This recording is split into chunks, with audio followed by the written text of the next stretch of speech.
You can hear 50,000 voices roaring as one, a sound that drowns thought itself. You're standing at the arena gates, iron bars between you and a kind of death that has no name in any language. The sand beyond those gates has swallowed so many screams it doesn't absorb blood anymore. It just turns to red mud under the Mediterranean sun. His name was Nikephoros, 34 years old, scholar, father of 2 daughters who would never learn what happened to him. 3 guards stood behind him in the tunnel beneath the Hippodrome of Constantinople, the greatest arena the Christian world had ever built. 1 guard held chains, another held a cloth sack that moved, the third held nothing but kept his hand on the pommel of his sword, not for defense, but for what came after. Nikephoros could smell the arena before he saw it, that ancient stench of sun-baked sand, mixed with old sweat, old fear, the copper temps of violence that had seeped into stone over 4 centuries. His wrists were already bleeding from the iron shackles. That was intentional. They'd tightened them that morning in the cell beneath the city, told him the blood would excite what was waiting for him in the sack. Before we go further into what happened to him, drop a comment and let me know where in the world you're connecting from right now. It's honestly incredible that a story this dark, from so long ago, can reach someone reading this today. The gates opened. Sunlight hit him like a physical blow, and in that moment, Nikephoros understood that everything he'd been told about Byzantine civilization, about Christian mercy, about the empire that preserved law and learning while barbarians burned the West, all of it was a lie that died in the glare of an arena built specifically for this. This was Constantinople in the year 556 AD. The beating heart of the Byzantine Empire under Emperor Justinian II, though by now the emperor was old, haunted by the Nika riots that had nearly destroyed his reign 24 years earlier. The Hippodrome was not Rome's Colosseum. It was something stranger, longer, built for chariot racing, not gladiatorial combat. But what the Byzantines discovered was more efficient than anything Rome had ever conceived. You didn't need to kill people to destroy them. You just needed to humiliate them in front of enough witnesses. Make the humiliation specific enough, symbolic enough, and one broken body could control 100,000 minds. The Hippodrome stretched 400 meters, a massive U-shaped structure that could hold audiences larger than most cities. Stone tiers rose on 3 sides.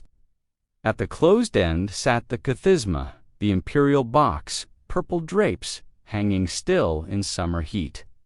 The emperor wasn't there today. He didn't need to be. His authority was in the architecture itself, in the obelisks that marked the central spine, in the bronze serpent column plundered from Delphi. In every inch of engineered space designed to frame human suffering for maximum psychological impact, Procopius, the empire's official historian, wrote obsessively about the building's marble and its mosaics. He barely mentioned what happened on the sand, but other chroniclers, monks writing in margins, court officials keeping private records, they captured fragments. Enough to reconstruct what the empire wanted, forgotten. Here's what they never wanted you to know. The Hippodrome's worst spectacles weren't accidents of mob violence or pagan holdovers. They were innovations. Calculated refinements of terror that a Christian empire developed specifically because it claimed to be more civilized than Rome, and therefore needed more sophisticated methods of control. Nikephoros was a green. That detail mattered more than any crime he might have committed. The faction system had evolved from sports teams into something far more dangerous: political parties with their own militias, their own judges, their own courts that operated in basement rooms across Constantinople. If you were born blue, you died blue. Born green, you died green. And when one faction gained imperial favor, the other became targets. Nikephoros had made the mistake of being visible. He'd written pamphlets, philosophical arguments about justice and imperial authority. Nothing explicitly treasonous, just enough to make someone nervous. Someone with access to the emperor's ear. Someone who understood that the best way to silence an intellectual was not execution martyrs. Became symbols, but humiliation so complete it had erased credibility forever. They walked him across the sand. The crowd noise shifted, focusing. They knew something unusual was coming. Regular executions were announced in advance, drew specific audiences. This was different. This was mid-afternoon between chariot races, most of the crowd already there for entertainment and now getting a bonus. Nikephoros' legs were shaking. The guards noticed, exchanged glances. One smiled. They'd seen this before. The body knows before the mind accepts. Knows when it's walking towards something worse than death. They stopped him in the center of the arena, directly beneath the emperor's empty box. Symbolic placement, even absent, the emperor watched.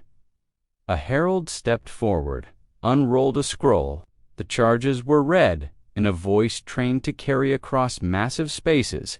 Nikephoros of the 3rd District, member of the Green faction, is guilty of seditious writing, of questioning divine imperial authority, of spreading doubt among the faithful. Each charge was technically true, but meaningless. Thousands of men in Constantinople questioned authority in taverns every night. But Nikephoros had written it down, had signed his name, had made himself a target the empire could use for demonstration purposes. The herald continued. The sentence is ritual purification through symbolic correction. Those words meant nothing to most of the crowd. But some of the older citizens, those who remembered previous spectacles, those who'd seen these phrases before they went quiet, started explaining to neighbors, started looking away or leaning forward, depending on their nature. The guard with the sack stepped forward, opened it carefully. Even the guards were cautious now. What emerged was a monkey, but not the small kind from Egypt that nobles kept as pets. This was something brought from far beyond the empire's borders, probably from Indian Ocean trade routes. Large as a child, intelligent eyes that looked almost human. Its fur had been partially shaved in patterns someone had taken time to make it look both ridiculous and disturbing. Around its neck was a collar with a bronze tag. The crowd was laughing now, but it was nervous laughter. They didn't understand yet. The herald read the tag, Nikephoros the Wise. The crowd's laughter